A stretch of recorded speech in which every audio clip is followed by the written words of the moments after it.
ចាសូមជម្រាបសួរថ្ងៃនេះខ្ញុំនឹងអាននៅព្រះបន្ទូលព្រះអង្គជាបន្តទៀតនៅព្រះគម្ពីរម៉ាថាយជំពូក25ខ1ដល់ខ13ខ1គ្រានោះនគរស្ថានសួគ៌នឹងបានដូចជាស្រីព្រហ្មចារី10នាក់ដែលយកចង្គៀងរៀងខ្លួនចេញទៅទទួលប្តីថ្មោងថ្មីក្នុងពួកនាងទាំងនោះមាន5នាក់មានគំនិតហើយ5នាក់ល្ងងនាងល្ងងទាំងនោះគេយកតែចង្គៀងទៅ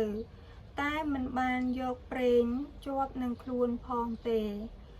ឯពួកនាងមានគំនិតវិញគេបានយកទាំងចង្គៀងហើយនឹងប្រេងដាក់ក្នុងដបទៅជាមួយផងតែដោយព្រោះប្តីក្រមកពេកបានជានាងទាំងនោះងោកងុយហើយដេកលក់ទៅលុះដល់កណ្ដាលអាធ្រាត្រស្រាប់តែឮសូរសម្រែកថាណែប្តីមកហើយចូលចេញទៅទទួលចុះស្រីព្រហ្មចារីទាំងឡាយក៏ភ្ញាក់ឡើងរៀបចំចង្គៀងរៀងរាល់ខ្លួនឯពួកនាងដែលល្ងងគេនិយាយទៅពួកនាងមានគំនិតថាចូលចាយប្រេងមកឲ្យយើងផងព្រោះចង្គៀងយើងចង់រលត់ហើយ